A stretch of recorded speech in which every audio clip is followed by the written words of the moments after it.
Hello दोस्तों, जी के हरडी में आप सभी का स्वागत है। आज है 19 जुलाई और आज हम लोग बात करेंगे 19 जुलाई से रिलेटेड करंट अफेयर के बारे में। लेकिन इससे पहले देखते हैं आज का विचार। उबलते पानी में कभी परछाई नहीं दिखती, ठीक उसी प्रकार परेशान मन में समाधान भी नहीं दिखते हैं। इसलिए शांत होकर सभी समस्याओं का हल करें तो मिल जाता है। तो दोस्तों, इस तरीके से हमें अपने लाइफ में शांत होकर सारी समस्याओं का समाधान निकालना है, जिससे कि हमें आगे चल के कोई परेशानी ना आए। चलिए शुरू करते हैं। आज का हमारा पहला क्वेश्चन है, अभी हाल ही में कहाँ के डीएम टोक्यो ओलंपिक की बैडमिंटन में भाग ले रहे हैं? तो ये हैं नोएडा के। अब ये नोएडा के जो डीएम हैं, इनका नाम है सुभाष लरिनाकेरे यतिराज। ये हैं सुभाष जी, और ये थोड़े हैंडीकैप्ड हैं और ये पैरालंपिक बैडमिंटन में पार्टिसिपेट करने वाले हैं। और ये 2008 में एशिया पैरालंपिक गेम्स में ब्रॉन्ज भी ला चुके हैं।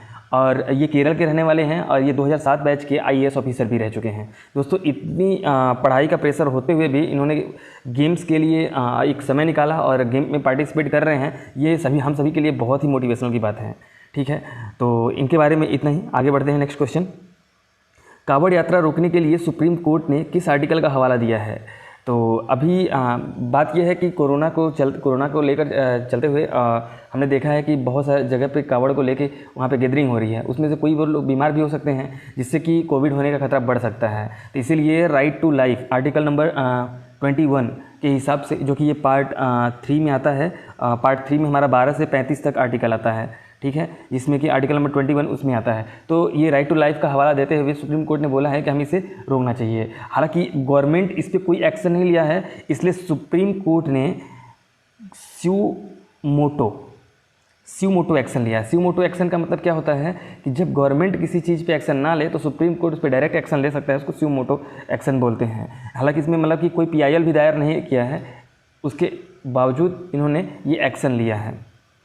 बढ़ते हैं नेक्स्ट क्वेश्चन की तरफ। सिविल लिबर्टी को बचाने के लिए आईपीसी की धारा 124A को हटाने की मांग की है। किसने? तो ये मांग की है एनवी रमना ने। ये हैं एनवी रमना। हालांकि इन्होंने ये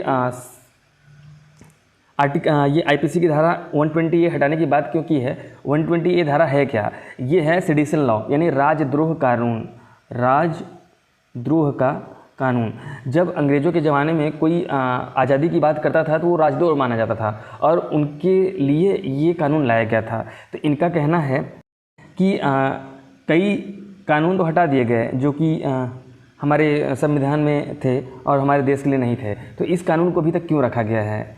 ठीक है, और ये रहे एनवी रमना जी। तो एनवी रमना जी अभी ये चीफ जस्टिस हैं सुप्रीम कोर्ट में, और ये 48वें नंबर के चीफ जस्टिस हैं। और जो 124A है ये लिबर्टी का हनन करता है। जैसे कई बार लोग जेल में हैं, उनकी सज़ा पूरी हो गई, फिर भी उन्हें हटाया नहीं जा रहा है। तो इन सब चीज़ों को लेके हटाने की बात की गई है।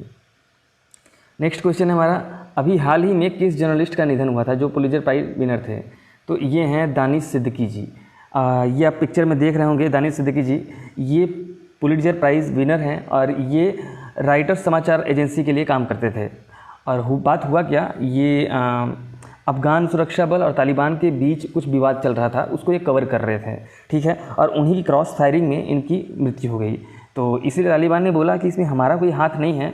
हाँ, अगर कोई वहाँ पे एंट्री करता है, कोई अगर रिपोर्टर है वहाँ पे, जर्नलिस्ट है, तो उन्हें पहले से इन्फॉर्म करना चाहिए, जिससे कि उनकी एक स्पेशल प्रोटेक्शन दिया जा सके, उनका स्पेशल केयर किया जा सके। और वहाँ क्रॉस फायरिंग में इनकी मृत्यु चली गई। हालांकि इसके लिए कई जगह प्रोटेस्ट किए जा रहे हैं और ये बहुत ही होनहार और बहुत ही पहुँचे हुए जर्नलिस्ट थे। तो इनकी मृत्यु से हमें खेद भी है। तो हमें आगे से इन सब बातों का ध्यान रखना चाहिए। नेक्स्ट क्वेश्चन है हमारा, 18 जुलाई को विश्व भर में कौन सा दिवस मनाया जाता है? तो यहाँ फ़ोटो से आपको पता चल गया होगा। 18 जुलाई को हम लोग मनाते हैं अंतर्राष्ट्रीय नेल्सन मंडेला दिवस। ठीक है, अब ये 18 जुलाई को ही क्यों मनाते हैं? क्योंकि नेल्सन मंडेला जी का जन्म जो हुआ था 18 जुलाई 1918 को हुआ था और इनकी मृत्यु 5 दिसंबर 2013 को 2013 में हुआ था। और ये साउथ अफ्रीकन कम्युनिस्ट पार्टी के ये नेता भी रह चुके हैं और इन्हें कई अवार्ड भी मिले हैं। जैसे कि वैसे तो इनके अवार्ड की लिस्ट तो इनफाइनाइट है, मतलब बहुत ज़्यादा है, लेकिन अभी कुछ मोस्ट इम्पॉर्टेंट जैसे नोबेल पीस प्राइज़ मिला उनको 1993 में। फिर उसके बाद इनको निशान पाक मिला 1992 में और इनको भारत रत्न भी दिया गया 1990 में। ठीक है, ये साउथ अफ्रीका के पहले प्रेसिडेंट भी रह चुके हैं। नेक्स्ट क्वेश्चन है हमारा, भारत की पहली मोंग फ्रूट की खेती भारत के किस राज्य में शुरू की गई? तो ये शुरू की गई है हिमाचल प्रदेश में। अब ये मोंग फ्रूट है क्या? हिमाचल प्रदेश के कुल्लू इलाके में इसकी खेती की गई है। चाइना से ये बीज लाया गया है और यहाँ पे लगाया गया है।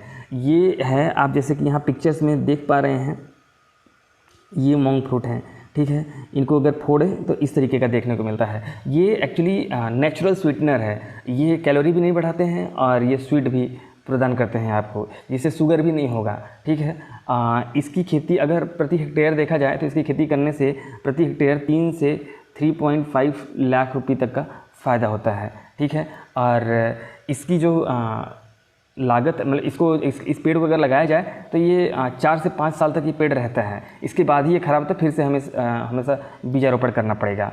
एक बार बीज लगाने के बाद ये 8 से 9 महीने बाद फल देता है। और इसको टेम्परेचर चाहिए 19 से 20 डिग्री तक। और इसकी जो देख रेख की जा रही है और इसके बारे में जो रिसर्च हो रहा है वो CSIR IHBT के अंडर में हो रहा है। और ये CSIR IHBT इसकी जो स्थापना है ये हुआ था 1983 में। और ये अपने यहाँ PhD भी देते हैं लोगों को बायोलॉजिकल एंड केमिकल साइंस में। बढ़ते हैं नेक्स्ट क्वेश्चन पे। प्रधानमंत्री नरेंद्र मोदी किस राज्य में प्रमुख रेलवे परियोजना का उद्घाटन किया है? तो ये किया है इन्होंने गुजरात में। ये रहा मैप में गुजरात।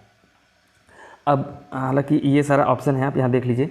और इसमें हुआ क्या है कि ये यहाँ पे गांधीनगर में ही, जो यहाँ गुजरात का कैपिटल है, वहाँ पे गांधीनगर कैपिटल स्टेशन है, उसको उद्घाटन किया है प्रधानमंत्री नरेंद्र मोदी ने। इसके साथ ही गुजरात के साइंस सिटी में एक्वेटिक्स और रोबोटिक्स गैलरी और नेचुरल पार्क का भी उद्घाटन किया है। और वहाँ पे और भी रेलवे के प्रमुख कार्यक्रम किए जा रहे हैं। हालांकि अब ये रही गुजरात का जो कैपिटल है वो गांधीनगर है। यहाँ के जो CM है विजय रूपाणी जी हैं और यहाँ के जो गवर्नर हैं आचार्य देवव्रत जी हैं। बढ़ते हैं नेक्स्ट क्वेश्चन की तरफ।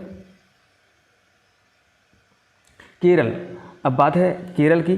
तो केरल राज्य में गर्भवती महिलाओं के लिए कौन सा टीकाकरण अभियान शुरू किया गया है? तो ये टीकाकरण अभियान शुरू किया है मातृ कवचम।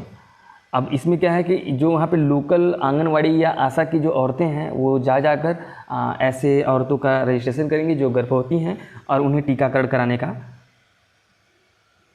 में हेल्प करेंगी, ठीक है। अब बात रही केरल की। तो ये रहा केरल मैप में जो रेड कलर में दिख रहा है। केरल की जो राजधानी है वो तिरुवनंतपुरम है। यहाँ के जो CM है पिनरई विजयन है, गवर्नर है आरिफ मोहम्मद खान। यहाँ पे ही मेंढक की एक नई प्रजाति पाई गई है जिसको न्यूफ्लेटिक्स भी बोला जाता है। और यहाँ पे बहुत सारी योजनाएं स्टार्ट की गई हैं, जैसे परिवर्तनम योजना भी यहीं पे स्टार्ट की गई है। यहाँ पे कुछ फेस्टिवल्स हैं जैसे थय्यम है, थ्रिसुवरम है, ओणम है, मकर विलक्कू है, ठीक है। और यहाँ के जो नेशनल पार्क हैं, अन्नामुडीगो नेशनल पार्क है, मत्तीकेट्टम पार्क है, पम्बम है, एरविकुलम है। और यहाँ पे कुछ घाटियाँ जैसे शांति घाटी है, पेरियार वन्यजीव अभयारण्य है, ठीक है। और यहाँ का जो राजकीय पशु है वो हाथी है। हालांकि हाथी राजकीय पशु केरल का भी है, कर्नाटक का भी है और झारखंड का भी है, ठीक है। तो केरल के लिए बस इतना ही। बढ़ते हैं नेक्स्ट क्वेश्चन पे। वित्त मंत्रालयों ने राज्यों और केंद्र शासित को GST मुआवजे के तौर पर कितने रुपए देने की बात की है? तो इन्होंने GST के मुआवजे के तौर पर 75,000 करोड़ देने की बात की है। हालांकि देना था 1.59 लाख करोड़, ठीक है, जिसमें कि 75,000 करोड़ की फंड रिलीज कर दिया गया है। रेस्ट बाकी जो अमाउंट बच रहा है उसको इसी साल के सितंबर के बाद देने की बात की गई है, ठीक है। और ऐसा इसलिए किया गया है क्योंकि जो कोरोना के कारण यहाँ पे बहुत प्रॉब्लम आई है। कई सारे जो राज्य हैं वो बहुत पिछड़ गए हैं, वहाँ पे खाने पीने के लिए नहीं है, तो इनको फाइनेंशियली हेल्प देने के लिए भी कार्य किया जा रहा है। अब बात रही वित्त मंत्रालय की, ठीक है ना, मिनिस्ट्री ऑफ फाइनेंस की। तो ये बना था 29 अक्टूबर 1946 को। इसकी जो हेडक्वार्टर है वो है न्यू दिल्ली में और इसके जो हेड हैं वो है निर्मला सीतारमण जी। और हमारा नेक्स्ट क्वेश्चन है, दुनिया भर के तैरते सौर पैनल फर्मों में से एक का अनावरण कहाँ किया गया है? तो ये अनावरण है किया गया है सिंगापुर में, ठीक है। अब ये तैरता सौर पैनल है, इससे क्या है कि ये पानी के ऊपर हमेशा यहाँ पे रहेगा। यहाँ पे एक्चुअली साउथ सिंगापुर में और वेस्ट सिंगापुर में एक झील है, ये झील के ऊपर ही लगाया गया है। और इतने दूर में फैलाया गया है जैसे कि इसको बोलते हैं कि वहाँ पे करीब 45 हेक्टेयर में, यानी कि अगर 47 हेक्टेयर में, यानी कि अगर एक फुटबॉल मैदान देखें तो 45 फुटबॉल मैदान अगर मिला दी जाए उतने बड़े एरिया में इसको फैलाया गया है। यहाँ पे 22,000 सौर पैनल लगाए गए हैं और सालाना ये 32 kilo ton carbon dioxide carbon को कम उत्सर्जित करेगा। यानी कि अगर सड़कों से 7,000 कार हटा दिया जाए, वो जितना कार्बन प्रोड्यूस करता है उतना कार्बन कम प्रोड्यूस करेगा। इसकी जो कैपेसिटी है 60 मेगावाट की कैपेसिटी है, ठीक है। और ये 2025 तक इसको 4 गुना अधिक करने की बात की जा रही है। अब बात है सिंगापुर की, तो सिंगापुर की जो कैपिटल है वो है सिंगापुर की जो करेंसी है ये है सिंगापुरियन डॉलर, और सिंगापुर के जो प्राइम मिनिस्टर हैं वो हैं ली सिएन लूंग। हमारा कल का क्वेश्चन जो था, जो आपको पूछा गया था कि कौन सा देश कोरोना की वैक्सीन की तीसरी डोज लगाने वाला पहला देश बन गया है, वो है इज़राइल, ठीक है। और आपके लिए आज का क्वेश्चन है, हाल ही में रक्षा प्रौद्योगिकी में एमटेक करने का पहल किसने किया है। ठीक है दोस्तों, आज के लिए बस इतना ही। आज के करंट अफेयर्स में अगर आपको कुछ भी डाउट हो तो आप हमसे कमेंट के माध्यम से पूछ सकते हैं। और आज का करंट अफेयर थोड़ा लेट हो गया है, ठीक है, कल से ये टाइम से आ जाएगा। ठीक है, मिलते हैं नेक्स्ट वीडियो में नेक्स्ट करंट अफेयर के साथ। Till then take care and good bye.